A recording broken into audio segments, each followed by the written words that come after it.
The red training gun flew through the air, clattering on the polished floor. In the stunned silence, the dojo star instructor was on his back, gasping, with a quiet mom's foot resting lightly on his chest. The air in the Northwood Community Center buzzed with the proud chatter of parents and the sharp ki shouts of children. On the polished wooden floor of the dojo, a dozen kids in crisp white GIs moved through Krav Maga drills, their faces tight with concentration. From the highest row of the spectator benches, Elara Vance watched, a solitary figure of stillness amidst the weekend chaos. At 30, she had a way of blending in, her worn denim jacket and the simple, dark ponytail making her almost invisible. She was just another single mom, here for her son. Down on the mat, 12-year-old Leo, her son, moved with a precision that hinted at natural talent, but his shoulders were tense. Every few moments, his eyes would dart towards Elara, a silent check-in, before quickly looking away. His anxiety was a low hum she could feel even from across the room. First time at one of these, a cheerful voice chirped beside her. Elara turned to see a woman with a bright, eager smile sliding onto the bench. "I'm Brenda, Chloe's mom. You must be Leo's." Elara offered a polite, brief nod. "Elara Vance. Nice to meet you. Oh, you picked the absolute best place for him." Brenda gushed, undeterred by Elara's reserve. "Sensei Kaido is a legend. A former Navy SEAL. Can you believe it? The real deal. My Chloe has been with him for 2 years, and her confidence is through the roof." Elara's gaze remained on the mat, her expression unreadable. Leo chose the class. Brenda leaned closer, her voice dropping to a conspiratorial whisper. "Leo mentioned you might have some military background yourself. My cousin was in the Air Force, logistics." A flicker of something unidentifiable crossed Elara's face. "I serve, yes," she said, her tone a polite but firm dead end. "Desk job? Administration?" Brenda pressed. Elara simply nodded, her attention locking onto the entrance as Sensei Kaido strode into the room. He commanded the space with the easy arrogance of a man used to being the most dangerous person in any environment. Tall, lean, with the chiseled jaw and intense eyes of a recruitment poster, he wore his black GI and the weight of his past like a second skin. "Welcome, parents," he boomed, his voice resonating with practiced authority. After a short, charismatic speech about discipline and the warrior mindset, he led the students through their forms. "Louder," he barked. "An attacker fears your voice as much as your hands." Leo's shouts were noticeably quieter than the others. His movements were fluid, but they lacked the aggressive edge Kaido championed. Each time he finished a sequence, his eyes found his mother's. Elara's face remained impassive, but a quiet warmth softened her eyes whenever they met his. "Today," Kaido announced after the drills, "we're going to demonstrate a real-world scenario."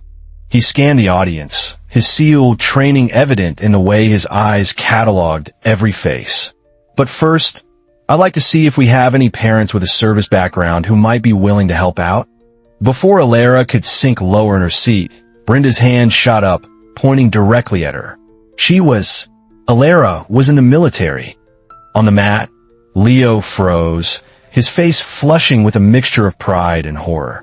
Kaido's professional smile widened as he zeroed in on Elara. "Perfect. Ma'am, would you mind assisting? It's always valuable to show these kids the difference between basic training and elite, specialized technique." A wave of whispers rippled through the students. "That's Leo's mom. My dad said she probably just pushed papers. She doesn't look like she can fight." Leo stared at the floor, his shoulders hunched. "I'd rather not," Elara said, her voice quiet but firm. Kaido's smile tightened. "It's a simple demonstration. Nothing strenuous." He gestured to the mat. "We're showing these kids that with the right skills, size and strength are irrelevant. Wouldn't you agree that's a vital lesson?" Elara's eyes met Leo's. She saw the silent plea, the desperate hope that she wouldn't embarrass him. With a sigh that was almost inaudible, she stood. As she walked down the bleachers and approached the mat, she unzipped her denim jacket. When she slipped it off and laid it on a bench, the change was imperceptible to most, but it was there. The The slight slump of a tired mom vanished, replaced by a spine straightened by years of discipline. Her posture shifted, her center of gravity lowering. She stepped onto the mat, and it was as if a different person had arrived. Sensei Kaido beamed, a predator enjoying the prospect of a hunt.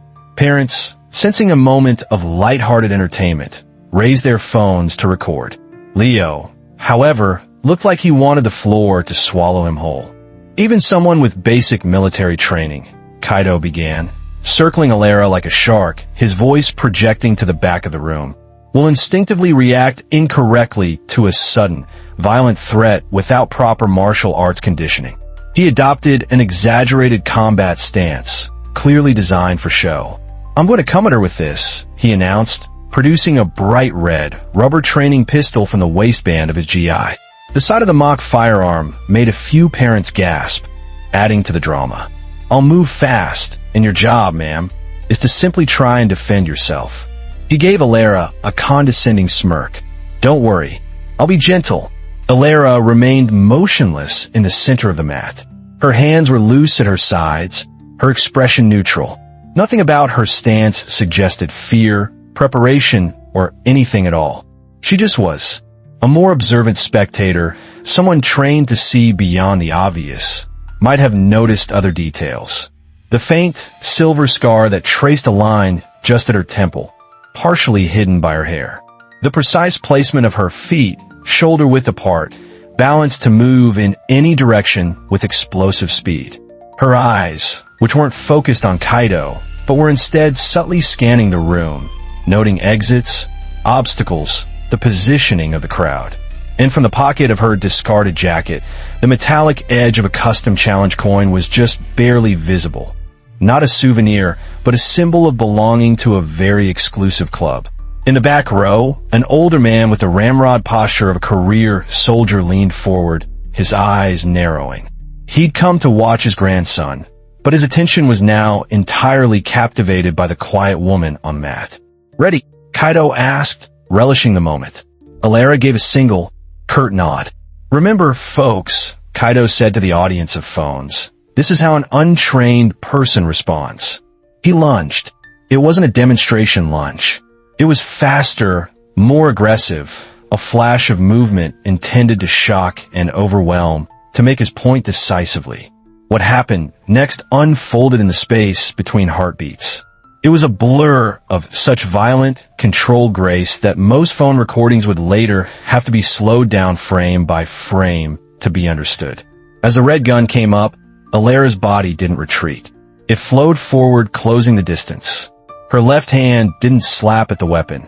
It met Kaido's wrist with the surgical precision of a scalpel, fingers finding the exact nerve cluster.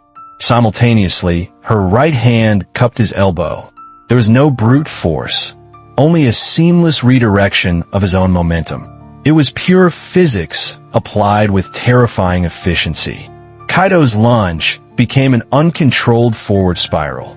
The red training gun flew from his numb fingers, clattering across the polished floor. Before his brain could even register the loss of his weapon, Elara had pivoted. Her legs swept his feet from under him in a move that was brutally simple and utterly unstoppable. The ex-Navy SEAL, the dojo's star instructor, hit the mat with a heavy, whooshing gasp. The entire gymnasium fell into a profound, echoing silence. Not a single child whispered. Not a phone beeped. Elara stood over him, her expression unchanged. Calm, almost detached. Her foot came to rest lightly, almost gently, on his chest, a final undeniable statement of control. After holding the position for 2 seconds, just long enough for the lesson to be absorbed by everyone watching, she stepped back. She straightened the hem of her t-shirt as if she'd just completed a minor chore, like dusting a shelf. From the back of the room, the older man with the military posture slowly rose to his feet, his face pale with dawning recognition. "Spectre 7, he whispered to himself, the words catching in his throat. "My God, it's Spectre 7. Kaido rose slowly from the mat, rubbing his wrist, his performer's mask completely shattered. He stared at Elara, not with anger, but with the dawning, horrified respect of a professional who has just encountered a master. "Mom!" Leo's voice, a mixture of confusion and utter awe, broke the spell of silence that had fallen over the room. The older man from the back row walked towards the mat, stopping at a respectful distance. His bearing had transformed. He was no longer just a grandfather. He was a soldier in the presence of a superior. "Ma'am," he asked, his voice low but clear. "Sergeant Major Thompson, Kandahar, 2013. We supported your unit's exfil." Elara's eyes met his, and for the first time, a flicker of recognition showed. She gave an almost imperceptible nod. Without a moment's hesitation, Thompson snapped to perfect attention and rendered a crisp, formal salute. The sound of his hand striking his brow echoed in the silent gym. "Sergeant Major," Elara responded quietly, her voice carrying a note of command that hadn't been there before. She returned the salute with flawless, economical precision. The room remained silent as parents and students tried to process the surreal scene. The formal military exchange between the old soldier and Leo's quiet mom created a tension that was thick enough to taste. "At ease," Thompson said softly, before turning to the stunned instructor. "Son," he said, his voice laced with grim authority, "you just attempted to demonstrate combat techniques on one of the most decorated operators in the history of the Special Activities Unit." Murmurs erupted through the crowd. Leo stared at his mother, as if seeing her for the very first time. Thompson, now addressing the entire room, continued, "This is Commander Elara Vance. Her unit, callsign Spectre, conducted hostage rescue operations that are still classified.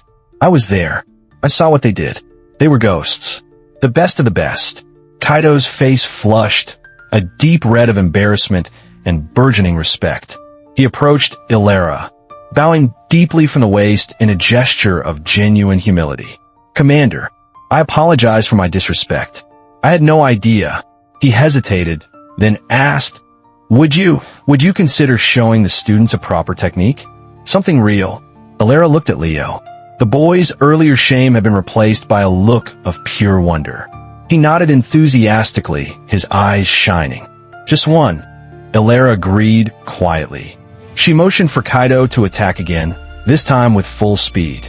When he did, she demonstrated a simple, brutally efficient defense. There were no theatrics, no wasted movements. Each block, each parry, each strike was a study in violent perfection. "Economy of motion," she explained, her voice clear and confident, commanding attention in a way Kaido's theatrical style never could. "You don't need overwhelming strength if your technique is sound. It's about leverage, timing, and controlling the space." The students watched, mesmerized. The parents, now standing for a better view, recorded every second. When it was over, Kaido bowed again. "Thank you, Commander. It was an honor." As the demonstration day ended, Leo walked beside his mother to their car, 1,000 questions swirling in his eyes. "Why didn't you ever tell me?" he finally asked as she unlocked the doors. Elara paused before getting in. "I wanted you to know me as Mom first, Leo. Not for what I used to do, but you're a hero." She placed her hands on his shoulders. "The real heroes are the ones who didn't come home. I just did my job." He shook his head. "All this time, the kids at school would talk about their dads being cops or firefighters. I never had anything cool to say about you." "And now?" Elara asked softly. Leo looked up at her, a new understanding dawning in his eyes. "Now I get why you never talked about it. The real ones never have to." Elara smiled, a rare, full smile that transformed her face. "Just remember, Leo, true strength never needs to announce itself. It simply is." The video of Quiet Mom destroys ex-SEAL instructor spread through the internet like a digital wildfire. It hit 1 million views by Sunday night, shared across social media, forums, and news aggregators.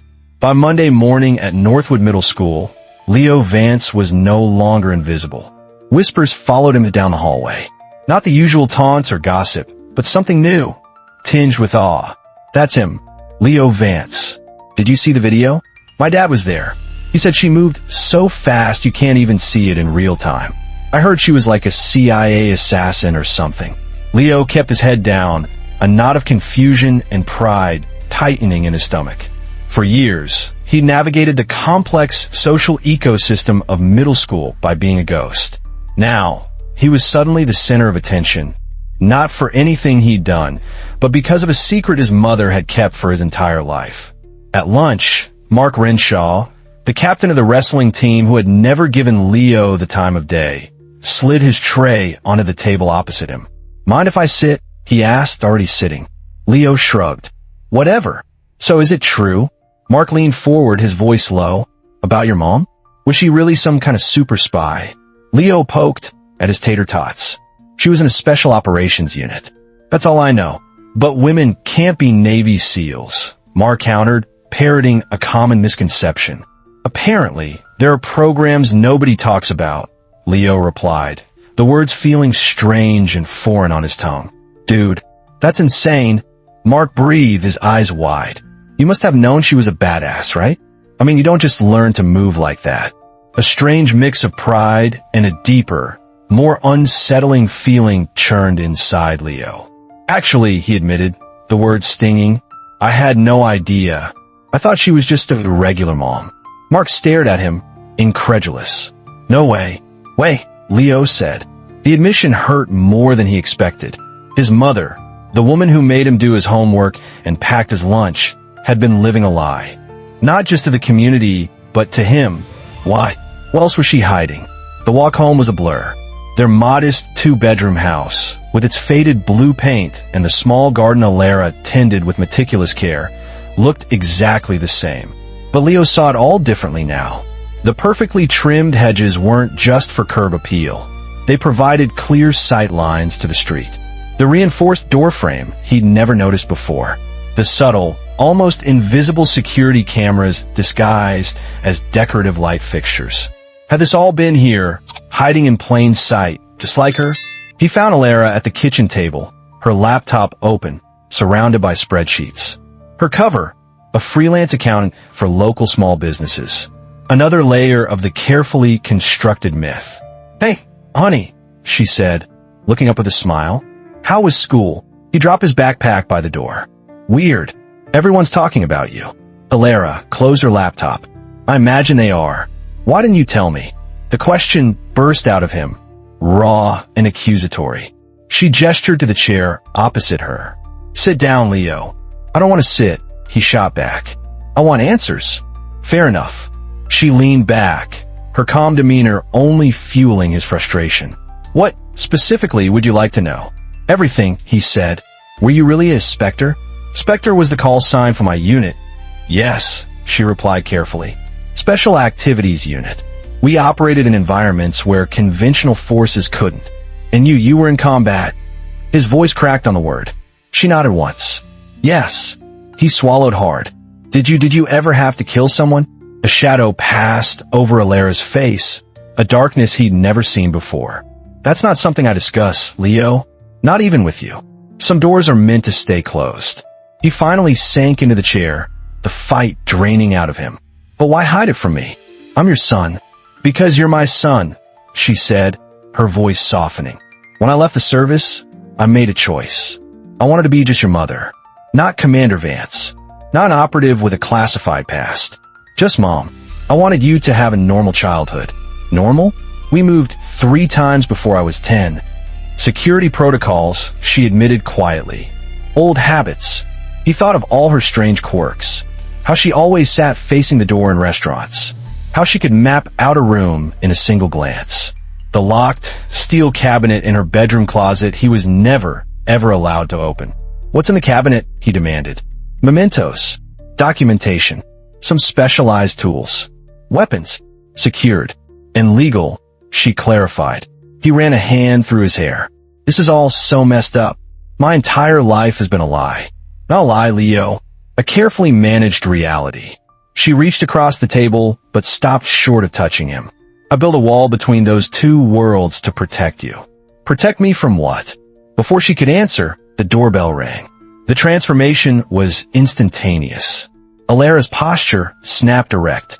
Her shoulders squared, her eyes narrowed, and the warmth of mom evaporated, replaced by the cold, calculating focus of an operator. She moved to the window with a fluid, silent grace, peering through the blinds from an angle that kept her invisible from the outside. The mother he knew was gone. In her place was a stranger. "It's Sergeant Major Thompson," she said, her voice a low, controlled monotone. Griffin watched, mesmerized and terrified, as his mother's entire being shifted. The authority that had been dormant for years reasserted itself. She wasn't just a mom who knew self-defense. She was a commander assessing a potential threat. She opened the door. "Colonel, this is unexpected." The older man stood on their porch, dressed in civilian clothes, but carrying himself with the unmistakable bearing of a lifelong soldier. "Commander Vance, I apologize for the intrusion." His eyes flickered to Griffin, then back to Elara. "There's a matter that requires immediate discussion. May I come in?" Elara hesitated for a fraction of a second before stepping aside. "Griffin, this is Sergeant Major James Thompson, retired." "Sergeant Major, my son, Griffin." Thompson offered Griffin a firm, dry handshake. "Good to meet you properly, son. Your mother is one of the finest soldiers this country has ever produced." Griffin just nodded, his throat too tight to speak. "Griffin, could you give us a moment?" Elara asked. "Actually," Thompson interjected gently, "he might need to hear this. It concerns his future as much as yours." Elara's expression hardened. "Thompson, if this is about a recall, the answer is no. I'm out." "Not a recall, Commander," Thompson assured her. "But your cover is gone. That video has been analyzed by every foreign intelligence service on the planet by now. Facial recognition being what it is, it's only a matter of time before certain interested parties connect the quiet accountant in Northwood with Spectre 7. A cold dread washed over Griffin. "What interested parties?" Thompson looked at Elara, who gave a curt nod, granting him permission to speak freely. "Your mother made some very powerful enemies during her service, son. Men with long memories and no conscience." "You think we're in danger?" Griffin asked, his voice barely a whisper. "I think taking precautions would be prudent," Thompson replied diplomatically. Elara crossed her arms, a defensive posture Griffin now recognized as her assessing a threat stance. "I've maintained protocols. We can move." "And now your face is globally viral," Thompson countered. "The digital footprint is permanent. It changes the game." Griffin looked between them, his heart pounding. "So what happens now?" "Now," Elara said firmly, "nothing changes. We continue as planned." Thompson cleared his throat. "Director Hayes sent me. He believes it's time to consider the sanctuary protocol." The color drained from Elara's face. "That's an extreme measure. What's sanctuary protocol?" Griffin demanded. "Relocation," Elara explained, her voice clipped. "New identities. Complete disconnect. We have to disappear." Panic seized Griffin. "But my school, my friends, everything. I can't just vanish." "You won't have to," Elara said, shooting Thompson a warning look. "The Sergeant Major is being overly cautious." "With all due respect, Commander," Thompson said, his voice dropping, "caution is what kept you alive in Odessa when the rest of your team wasn't so fortunate." The room fell deathly silent.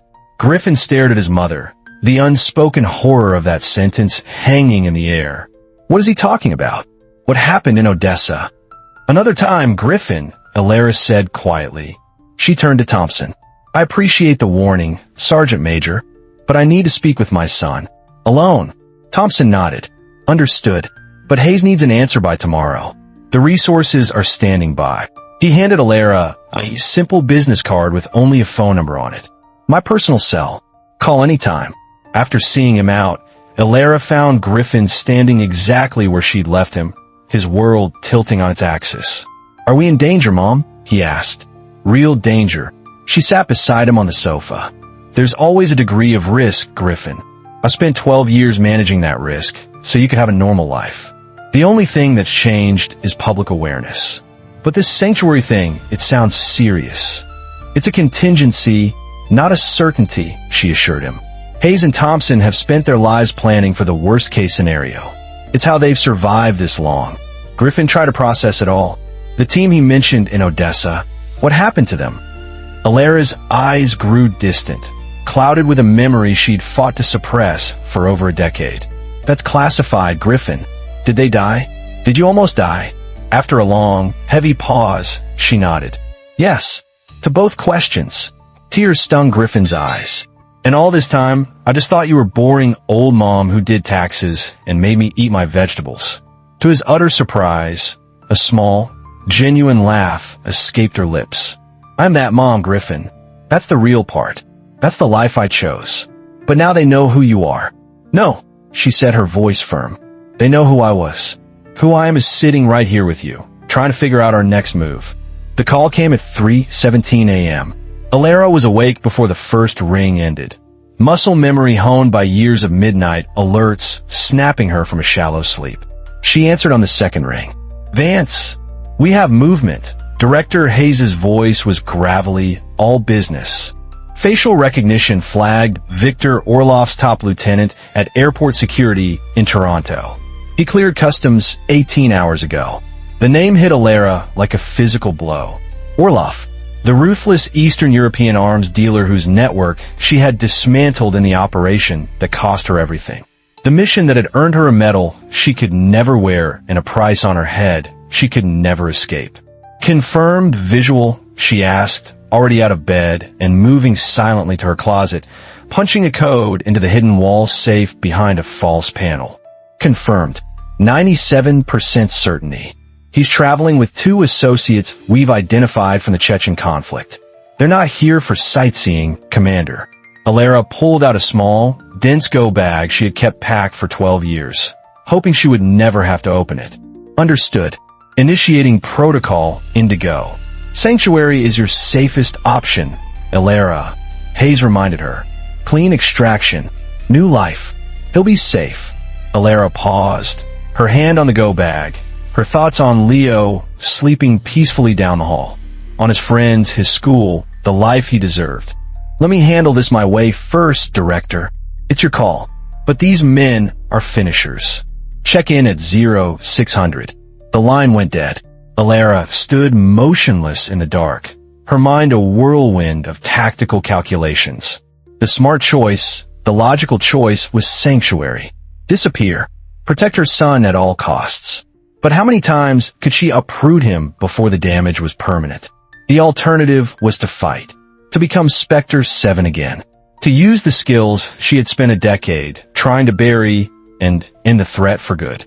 She moved to Leo's room and gently shook him awake. Mom, he mumbled. What's wrong? Change of plans, she said calmly. We're taking a trip. An hour later, they were in her nondescript sedan, heading for a remote safe house in the mountains. In the cabin, surrounded by dense pine forest, Elara finally faced her son. I have to make a choice, Leo, she said, her voice steady. We can run, and keep running forever. Or I can stop them. Right here, right now. Leo looked at his mother, at the woman who was both his entire world and a complete stranger. He saw the fear in her eyes, but underneath it, he saw the steel that had been forged in fire.